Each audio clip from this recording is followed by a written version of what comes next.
तो दोस्तों आज हम आपके लेके आए हैं एक नई कहानी जिसका शीर्षक है बुद्धिमान की परीक्षा। बहुत समय पूर्व जब गुरुकुल शिक्षा की प्रणाली होती थी, तब वह हर बालक को अपने जीवन के 25 वर्ष गुरुकुल में बिताना पड़ता था। उस समय एक प्रचंड पंडित राधे गुप्त हुआ करते थे, जिनका गुरुकुल बहुत प्रसिद्ध था, जहाँ दूर दूर के राज्य के शिष्य शिक्षा प्राप्त करने आया करते थे। बात उन दिनों की है जब राधे गुप्त की उम्र ढलने लगी थी और उसकी पत्नी का देहांत हो चुका था। घर में विवाह योग्य एक कन्या थी। राधे गुप्त को हर समय उसकी चिंता सताती रहती थी।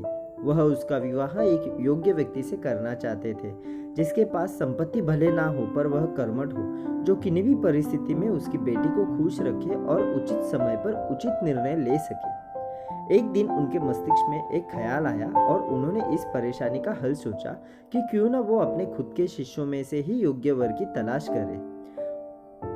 उनसे बेहतर उनकी बेटी के लिए और क्या हो सकता है। इस कार्य के लिए उन्होंने बुद्धिमान की परीक्षा लेने का निर्णय लिया और सभी शिष्यों को एकत्र किया। राधे गुप्त ने सभी से कहा कि वे परीक्षा आयोजित करना चाहते हैं जिसमें सभी की बुद्धिमानी का परिचय होगा।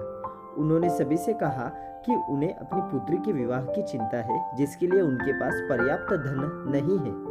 इसलिए वे चाहते हैं कि उनके शिष्य विवाह में लगने वाली सभी सामग्री कैसे भी करके एकत्र करें। उन्हें चोरी करता कोई भी देख ना सके, इसी एक शर्त का पालन सभी को करना है। अगले दिन से सभी शिष्य कार्य में जुट गए। रोजाना कोई न कोई तरह की वस्तु चुरा कर लाता और राधा गुप्त को दे देता।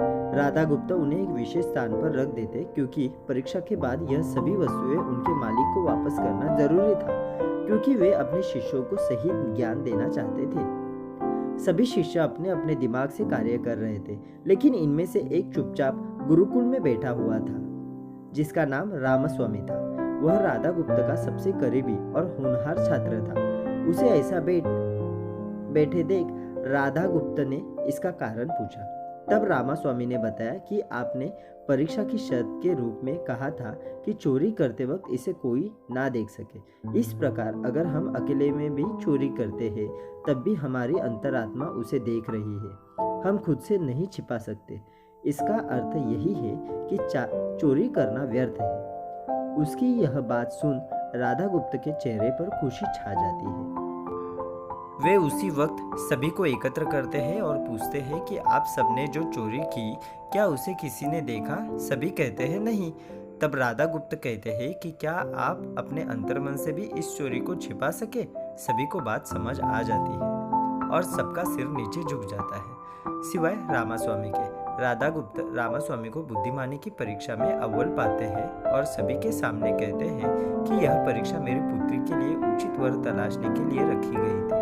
इस प्रकार मैं रामास्वामी का विवाह अपनी पुत्री के साथ तय करता हूँ। सभी खुशी से झूम उठते हैं, साथ ही चुराई हुई हर एक वस्तु उसके मालिक को सौंप विनम्रता से भी क्षमा मांगते हैं। बुद्धिमानी की परीक्षा से यही शिक्षा मिलती है कि कोई भी कार्य अंतर्मन से छिपा नहीं रहता और अंतर्मन ही मनुष्य को सही राह दिखाता है। इसलिए मनुष्य को किसी भी कार्य के सही गलत के लिए अपने मन को टटोलना सबसे जरूरी है।